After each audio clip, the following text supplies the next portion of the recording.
izin sebentar, hanya 30 menit. 10 menit.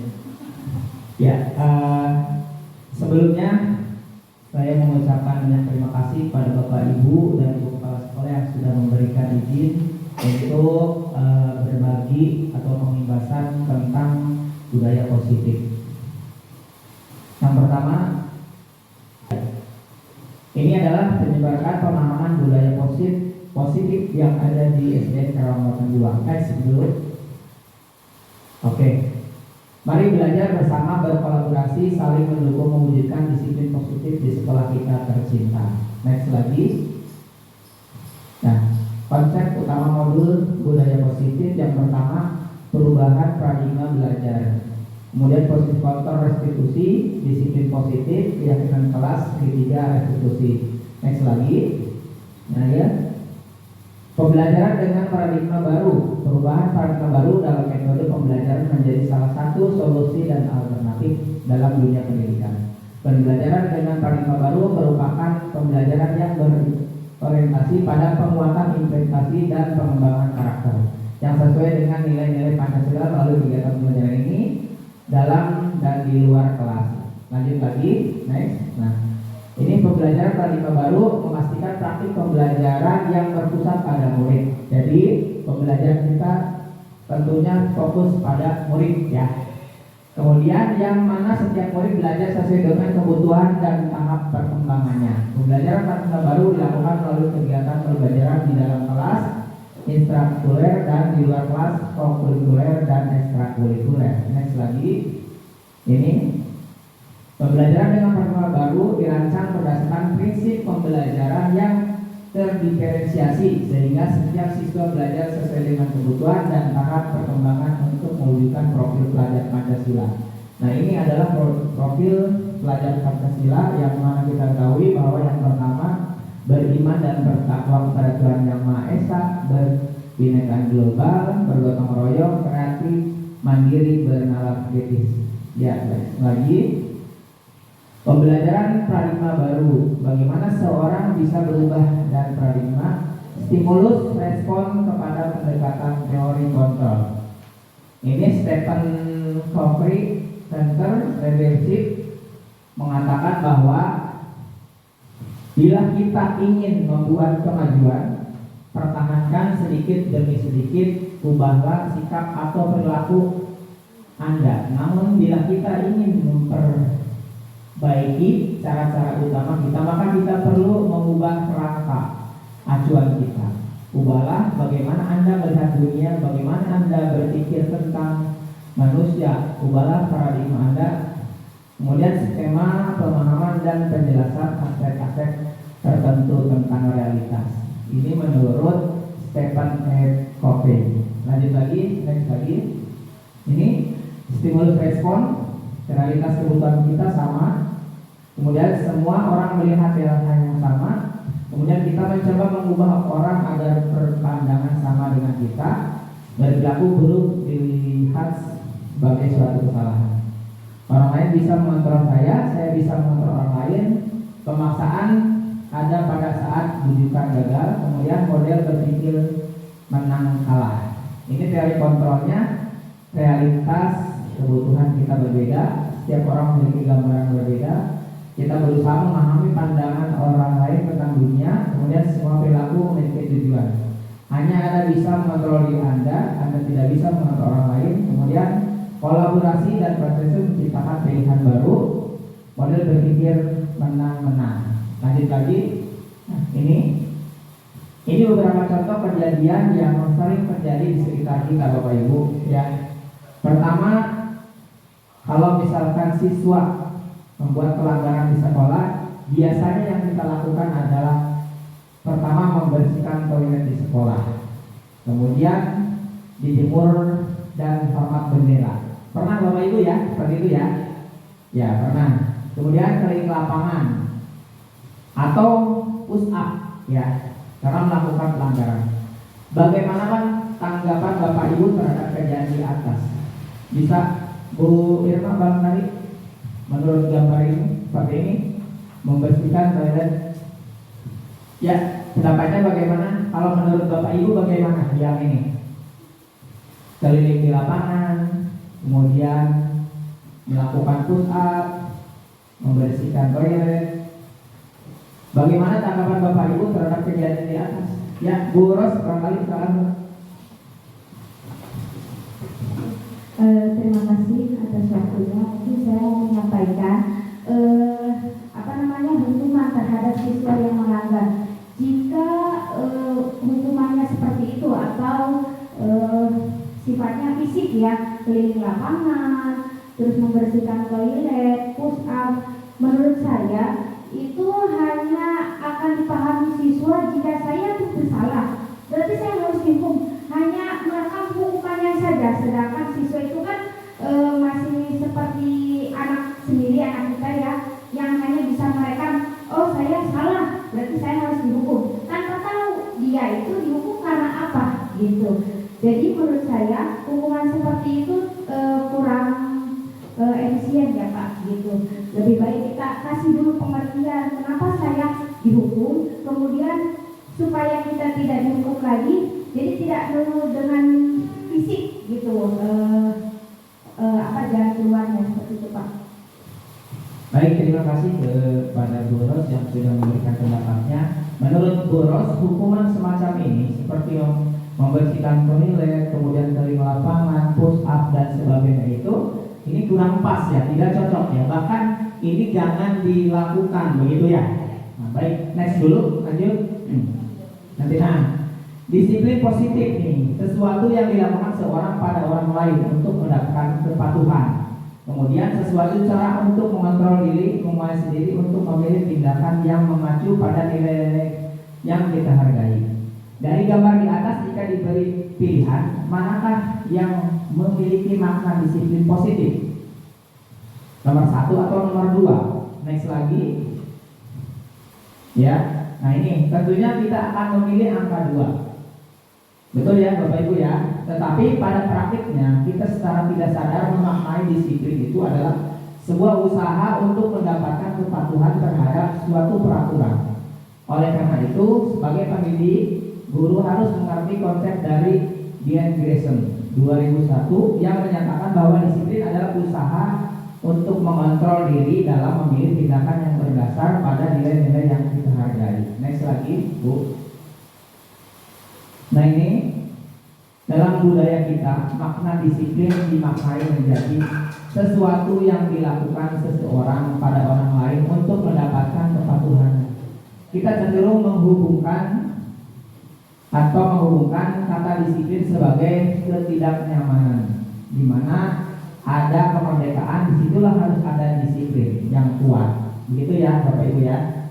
Kemudian sebagai pendidik tujuan kita adalah menciptakan anak-anak yang memiliki disiplin diri sehingga mereka bisa berperilaku dengan mengacu pada nilai-nilai kebajikan, universal dan memiliki motivasi intrinsik dari dalam dirinya.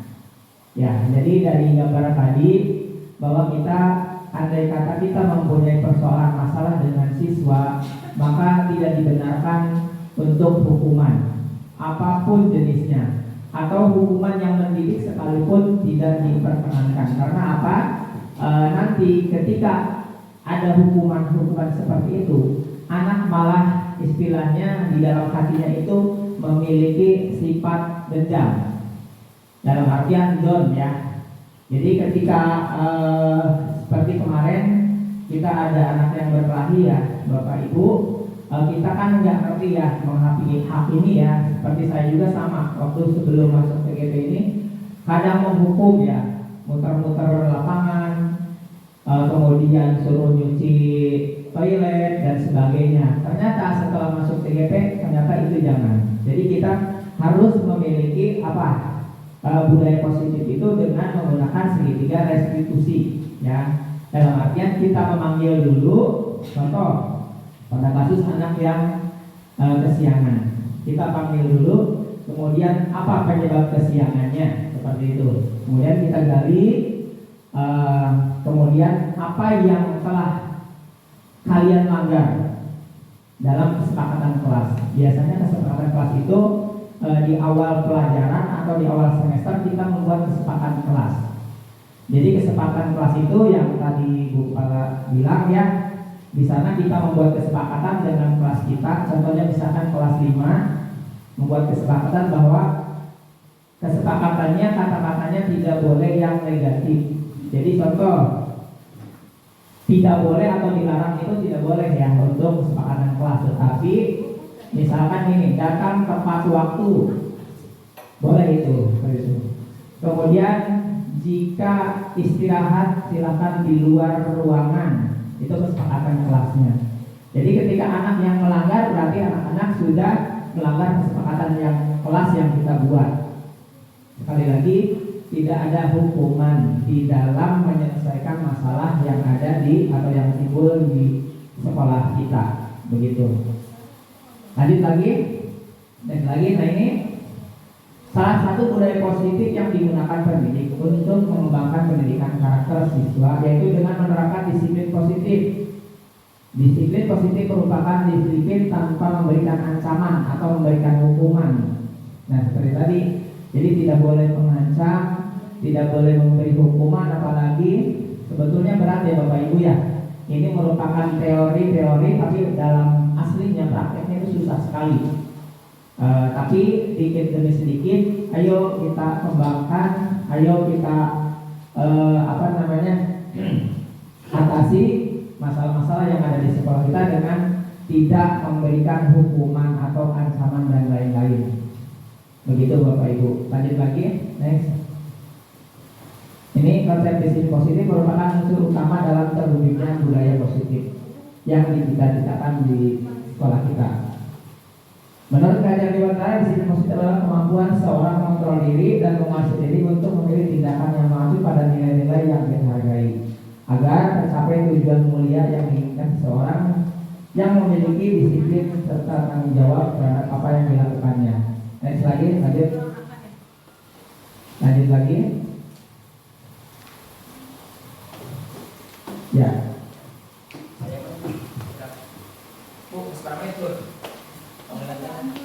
13 menit.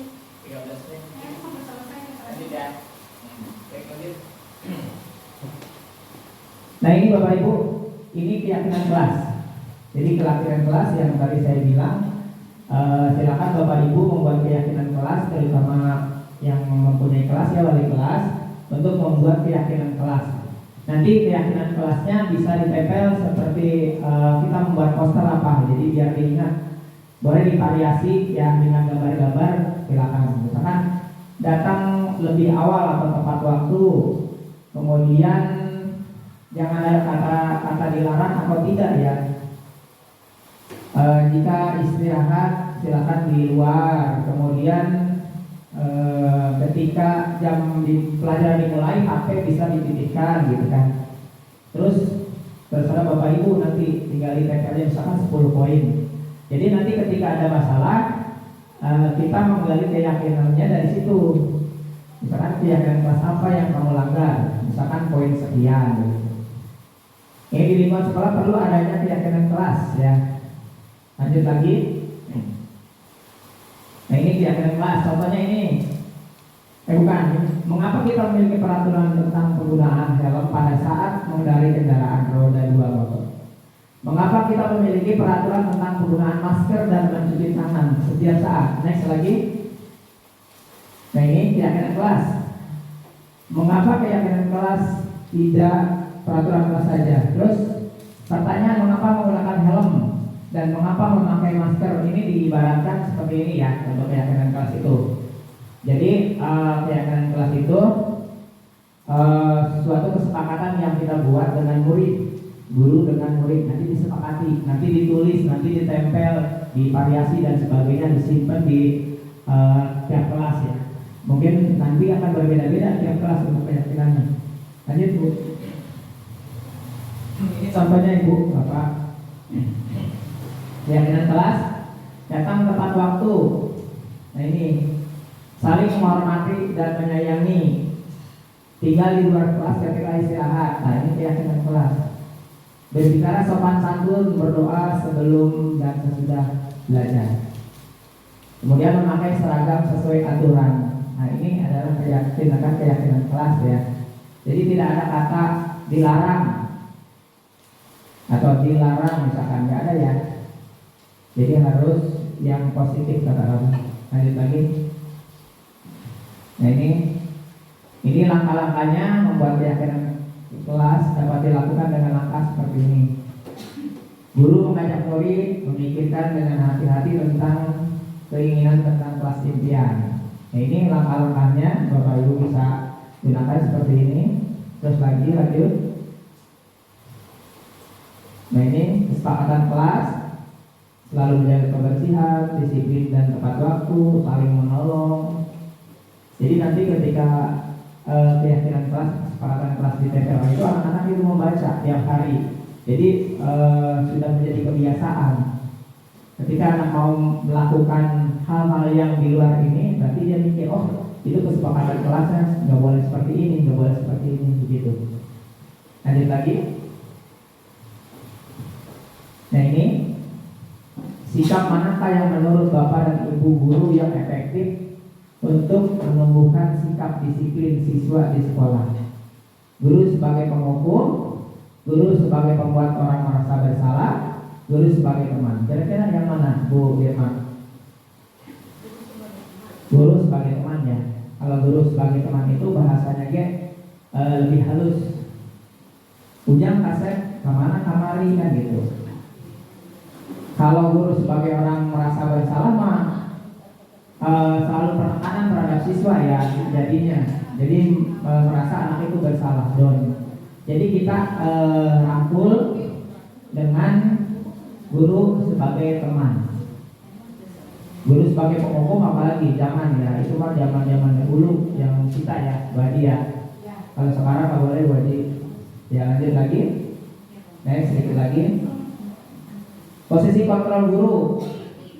Lajinya disiplin dikaitkan dengan kontrol.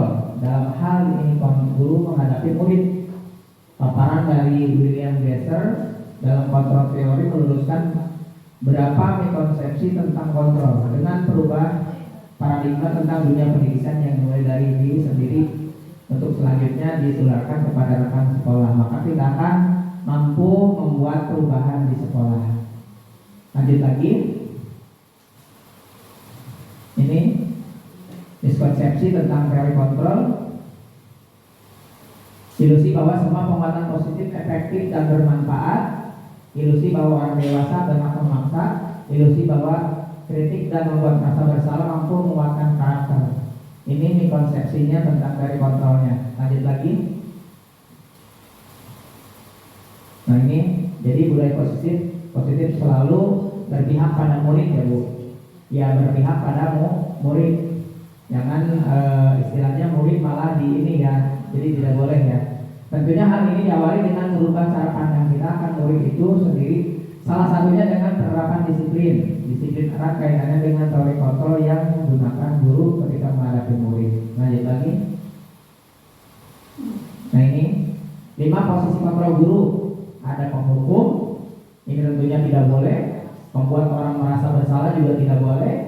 Ini teman, monitor, pemantau, manajer. Jadi dari kelima ini yang paling bagus adalah ini, manajer.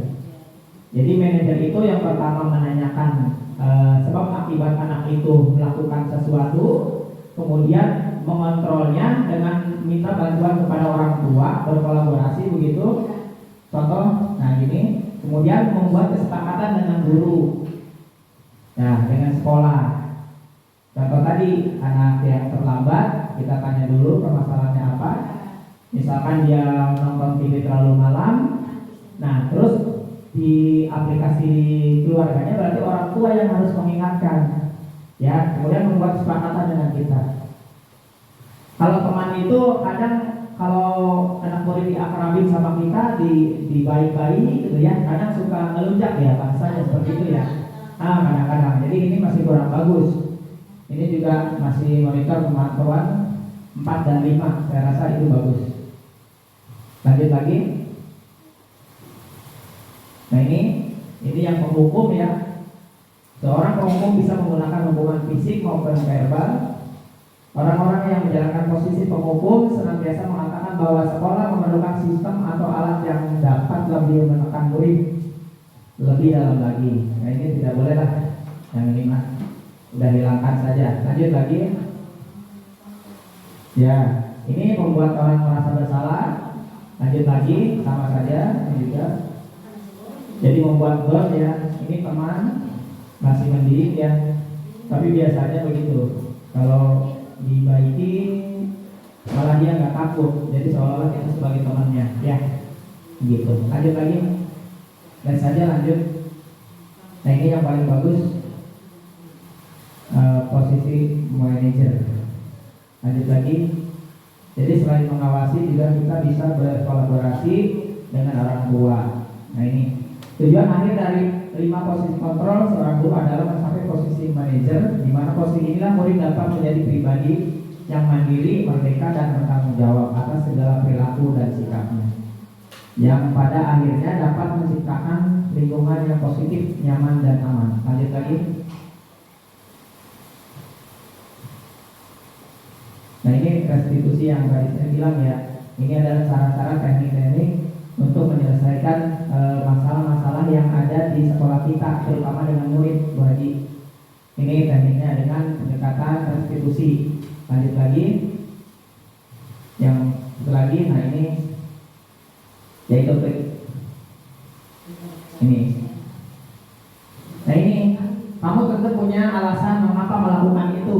Yang pertama itu ya, yang pertama itu kita tanyakan seperti itu. Kenapa kamu terlambat? Kemudian apa alasannya? Terus kesepakatan apa yang dilanggar sama kamu kan gitu.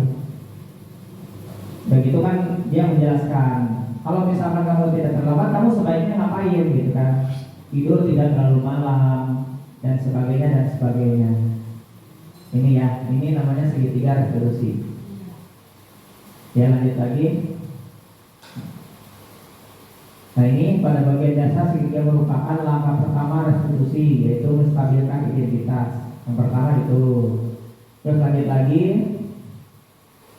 Nah ini memvalidasi ya, memvalidasi tindakan yang salah. Jadi kita terangkan salah kamu di mana. Jadi mereka itu tahu alasannya, kemudian salah kamu itu di mana.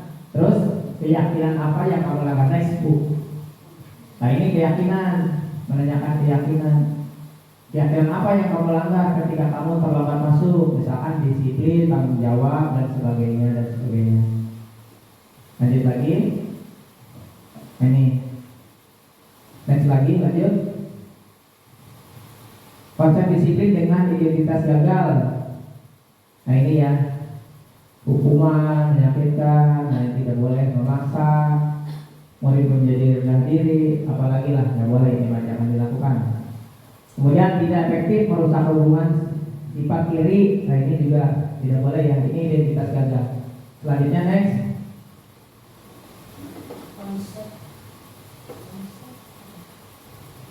Nah, terus Bu Irma ke bawah lagi. Nah ini lanjut lagi. Oke. Mari kita terapkan positif sekolah kita. Ya, baik Bapak Ibu, rupanya itu yang bisa saya sampaikan. Kurang lebihnya mohon maaf. Nanti kita laksanakan bersama-sama untuk budaya positif ini. Mudah-mudahan sekolah kita menjadi sekolah yang ramah anak ya Bu ya, begitu. Ada yang mau bertanya atau disampaikan? Tidak ada. Ya, terima kasih. Assalamualaikum warahmatullahi wabarakatuh.